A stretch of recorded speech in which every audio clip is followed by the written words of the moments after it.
42ನೆಯ ಪ್ರಶ್ನೆಯನ್ನ ಗಮನಿಸಿ. ಈ ಆವೃತ್ತಿ ವಿತರಣಾ ಪಟ್ಟಿಯ ಮಧ್ಯಾಂಕವನ್ನ ಕಂಡುಹಿಡಿಯಿರಿ. ಸೊ ಇಲ್ಲಿ ನಾವೇನ್ ಮಾಡಬೇಕು, ಮೊದಲಿಗೆ ನೀಡಲಾದ ಆವೃತ್ತಿ ವಿತರಣಾ ಪಟ್ಟಿಗೆ ಸಂಚಿತ ಆವೃತ್ತಿಯನ್ನ ಲೆಕ್ಕ ಹಾಕಬೇಕು. ಸೊ ಇಲ್ಲಿ ಸಂಚಿತ ಆವೃತ್ತಿ ಅಂದ್ರೆ ಏನಾಗುತ್ತೆ, ಸೊ ಇಲ್ಲಿ ಆಡೆಡ್ ಫ್ರೀಕ್ವೆನ್ಸಿ ಅಂತ ಹೇಳ್ತೇವೆ. ಸೊ ಇಲ್ಲಿ ಆವೃತ್ತಿಯನ್ನ ಕೂಡ್ತಾ ಹೋದಾಗ ನಮ್ಗೆ ಸಂಚಿತ ಆವೃತ್ತಿ ದೊರಕತ್ತೆ ಮಕ್ಕಳೇ. ಸೊ ಹಾಗಾಗಿ ಇಲ್ಲಿ ಮೊದಲನೇದಾಗಿ ನಾವೇನ್ ಮಾಡೋಣ, ಸಂಚಿತ ಆವೃತ್ತಿಯನ್ನ ಲೆಕ್ಕ ಹಾಕೋಣ. ಸೊ ಏನ್ ಬರುತ್ತೆ, ಇದು ಮೊದಲನೆಯ ಆವೃತ್ತಿ, ಸಂಚಿತ ಆವೃತ್ತಿ 6. 6 + 3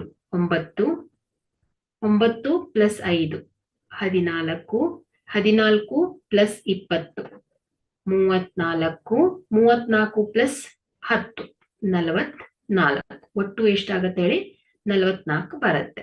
ಸೊ ಈಗ ಏನ್ ಮಾಡೋಣ, ನಾವು ಮಧ್ಯಮ ವರ್ಗವನ್ನ ಗುರುತಿಸೋಣ. ಸೊ ಹೇಗ್ ಗುರುತಿಸ್ತೇವೆ, ಇಲ್ಲಿ ಒಟ್ಟು ಆವೃತ್ತಿಯ ಮೊತ್ತ ಎಷ್ಟಿದೆ, 44 ಅಲ್ವಾ. ಸೊ ಇಲ್ಲಿ ಒಟ್ಟು ಆವೃತ್ತಿಯ ಮೊತ್ತ n ಎಷ್ಟಿದೆ, 44 ಇದೆ. ಸೊ n/2 ಮಧ್ಯಮ ವರ್ಗವನ್ನ ಫೈಂಡ್ ಔಟ್ ಮಾಡ್ಬೇಕು. ಸೊ n/2 ಅಲ್ವಾ. ಸೊ n/2 ಎಷ್ಟು ಬರುತ್ತೆ ಹೇಳಿ, 22 ಅಲ್ವಾ. ಸೊ 44 / 2 ಮಾಡಿದಾಗ 22 ಬರುತ್ತೆ. ಸೊ ಹಾಗಾದ್ರೆ ಇಲ್ಲಿ ಸಂಚಿತ ಆವೃತ್ತಿಯ ಕಾಲಂನಲ್ಲಿ 22 ಅಥವಾ ಅದಕ್ಕಿಂತ ಹೆಚ್ಚಿನ ಮೊದಲ ಮೌಲ್ಯ ಯಾವ್ದಾಗತ್ತೆ ನೋಡಿ, 22. ಈ ಸಂಚಿತ ಆವೃತ್ತಿಯಲ್ಲಿ 22 ಅಥವಾ 22ಕ್ಕಿಂತ ಹೆಚ್ಚಿಗೆ ಇರುವಂತಹ ಮೊದಲ ಮೌಲ್ಯ ಯಾವ್ದಾಯ್ತು, ಸೊ ಇಲ್ಲಿ ಬರುತ್ತೆ ಅಲ್ವಾ. ಸೊ ಇಲ್ಲಿ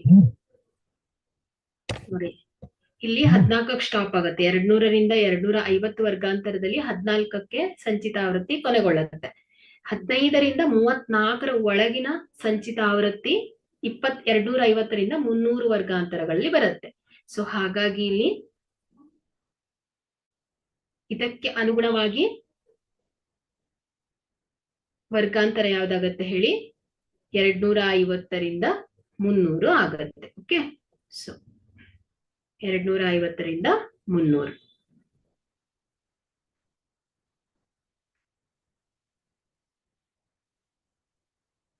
ಸೊ ಇಲ್ಲಿ ಮಧ್ಯಮ ವರ್ಗದ ಸೂತ್ರ. ಸೊ ಇಲ್ಲಿ L + n/2 - CF / F × H. So ಇಲ್ಲಿ L ಏನಾಗತ್ತೆ ಹೇಳಿ, ಮಧ್ಯಮ ವರ್ಗದ ಕೆಳಮಿತಿ ಅಲ್ವಾ. ಸೊ ಇಲ್ಲಿ ನಾವು ಮಧ್ಯಮ ವರ್ಗವನ್ನ 34 ಸೊ ಇಲ್ಲಿ ಗುರುತಿಸಿದ್ದೇವೆ. ಸೊ ಹಾಗಾಗಿ ಇಲ್ಲಿ ಈ ಒಂದು ಮಧ್ಯಮ ವರ್ಗದ ವರ್ಗಾಂತರ ಸೊ ಯಾವ್ದಾಗತ್ತೆ ಹೇಳಿ, 250ರಿಂದ 300. ಸೊ ಇದರ ಕೆಳಮಿತಿ ಅಂದ್ರೆ ಯಾವ್ದಾಯ್ತು, 250. ಹಾಗಾಗಿ L = 250. n, ಸೊ n ಏನಾಗಿದೆ, ಒಟ್ಟು ಆವೃತ್ತಿ ಎಷ್ಟಿದೆ ಹೇಳಿ, 44. CF ಅಂದ್ರೆ ಸಂಚಿತ ಆವೃತ್ತಿ, ಮಧ್ಯಮ ವರ್ಗದ ಹಿಂದಿನ ಆವೃತ್ತಿ. ಸೊ ಇದ್ಯಾವ್ದಾಗುತ್ತೆ, ಮಧ್ಯಮ ವರ್ಗದ ಹಿಂದಿನ ಆವೃತ್ತಿ 14 = 14. ಸೊ ಇಲ್ಲಿ F ಅಂದ್ರೆ ಏನಾಗುತ್ತೆ, ಮಧ್ಯಮ ವರ್ಗದ ಆವೃತ್ತಿ. ಇದೆಷ್ಟಿದೆ, 20. F ಏನಾಗಿದೆ ನೋಡಿ, ಮಧ್ಯಮ ವರ್ಗದ ಆವೃತ್ತಿ 20. H ಅಂದ್ರೆ ಏನಾಗುತ್ತೆ, ವರ್ಗದ ಗಾತ್ರ 250ರಿಂದ 300, 300ರಿಂದ 350 ಅಲ್ವಾ. ಸೊ ಹಾಗಾದ್ರೆ H ಏನಾಯ್ತು, 50 ಆಗತ್ತೆ. ಓಕೆ, n/2 ಎಷ್ಟು ಬಂದಿದೆ, n/2 ಸೂತ್ರದಲ್ಲಿ n/2 ಬೇಕಲ್ವಾ. ಸೊ n/2 44 / 2 ಎಷ್ಟು ಬರುತ್ತೆ, 22. ಸೊ ಈಗ ನಾವೇನ್ ಮಾಡೋಣ, ಮೌಲ್ಯವನ್ನ ಸೂತ್ರದಲ್ಲಿ ಆದೇಶಿಸೋಣ.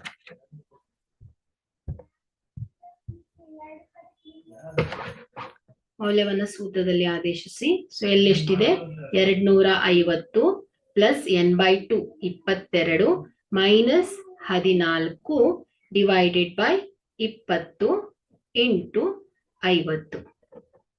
+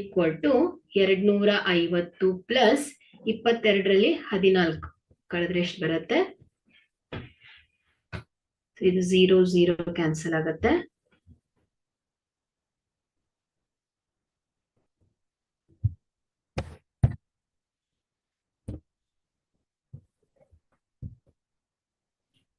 × 2 × 5. So 250 plus